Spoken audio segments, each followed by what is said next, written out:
रोहित की दीदी समीक्षा की शादी अर्पित से हुई थी।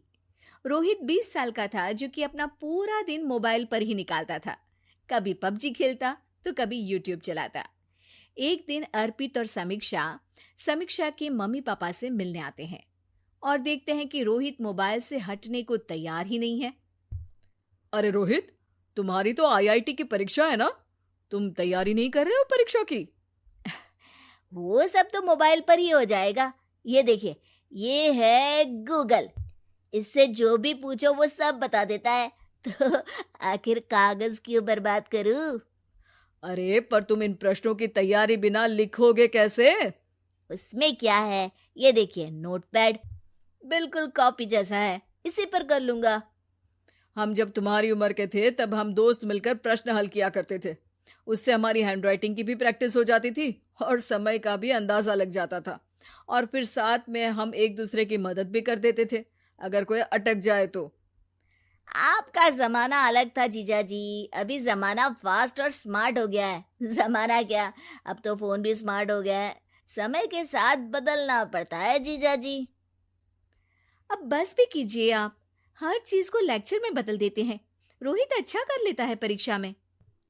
इतने में अर्पित के सास ससुर जी आ जाते हैं हॉल में, और अर्पित इस बारे में बात नहीं करता। हालांकि अर्पित को लगता तो है कि पूरी तरह मोबाइल पर लगे रहना सही नहीं है, पर वो इस बात को और नहीं छेड़ता। ऐसे ही 2 दिन निकल जाते हैं। समीक्षा, मुझे काम से फोन आया था, मुझे वापस काम पर लौटना पड़ेगा। पर हमें आए हुए तो 2 ही दिन हुए हैं। अभी चले गए तो माँ और पापा को अच्छा नहीं लगेगा ना। अच्छा ठीक है, तुम रुक जाओ, मैं काम खत्म करके फिर लौट आऊंगा। एक काम कीजिए ना, परसों रोहित भी परीक्षा के लिए निकलेगा, आप उसी के साथ निकल जाना। दोनों वैसे भी बात नहीं करते, साथ में जाएंगे तो हो सकता है आप लोग आपस में बातचीत भी करने लग जाओ। आह, ठीक है, मैं काम को 2 दिन टाल सकता हूँ। उसी रात जब सब खाना खाने बैठे थे, तो अर्पित अपने जाने की खबर बाकी लोगों को बताता है। मुझे काम के लिए वापस जाना होगा। अरे बेटा, पर अभी तो तुम आए हो, इतनी जल्दी चले जाओगे? नहीं माँ जी, समीक्षा यहीं रहेगी और मैं जल्दी काम खत्म करके वापस आ जाऊंगा। अब ठीक है, काम भी जरूरी है। वैसे कब निकलोगे बेटा? 2 दिन में। मैंने सुना है कि उस दिन रोहित को भी परीक्षा के लिए जाना है, तो कल मैं दोनों की टिकट करा लेता हूँ बुक। मेरी टिकट रहने दीजिए जीजा जी, मैं तो फोन से ही करवा लूंगा। हाँ, पर कोई दिक्कत हो गई तो? अरे कोई दिक्कत नहीं होती जीजा जी, फोन सब कर सकता है। हमारे फोन के रिचार्ज से लेकर टीवी का रिचार्ज सब रोहित यही फोन से बैठे बैठे कर देता है। अब ये नई चीज तो हमारे समझ के परे है, पर अच्छा है कि रोहित जानता है। हमारी मेहनत इतनी कम हो गई भाई।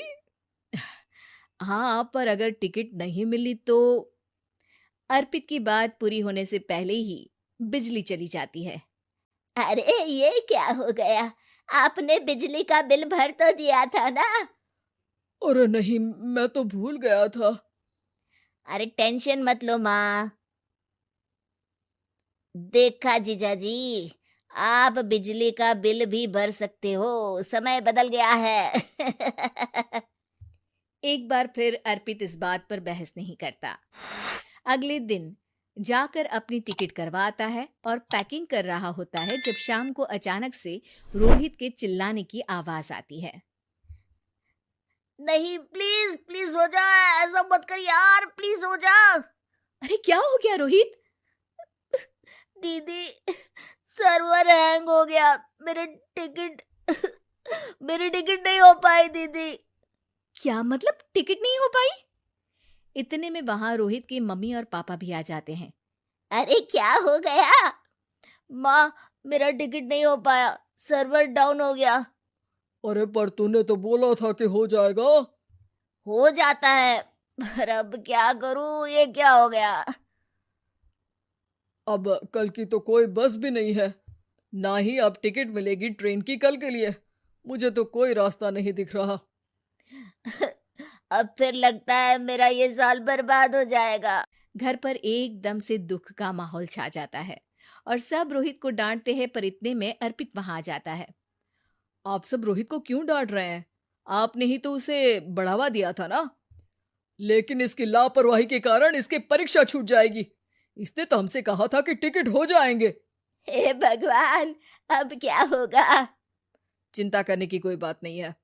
मैंने एक एक्स्ट्रा टिकट करवा ली थी। मैं समझता हूँ कि मोबाइल हमारा ही काम आसान करने के लिए है, पर उस पर ही पूरी तरह से निर्भर होना तो गलत बात है ना। रोहित टिकट को देखकर बहुत खुश हो जाता है और जोर से जाकर अपने जीजाजी के गले लग जाता है। सॉरी जीजाजी, मुझे आपकी बात ध्यान से सुननी चाहिए थी, पर थैंक यू सो मच।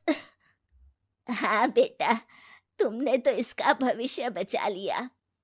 शिक्षा, दूसरों से मदद मांगना गलत नहीं, पर दूसरों पर निर्भर हो जाना गलत है।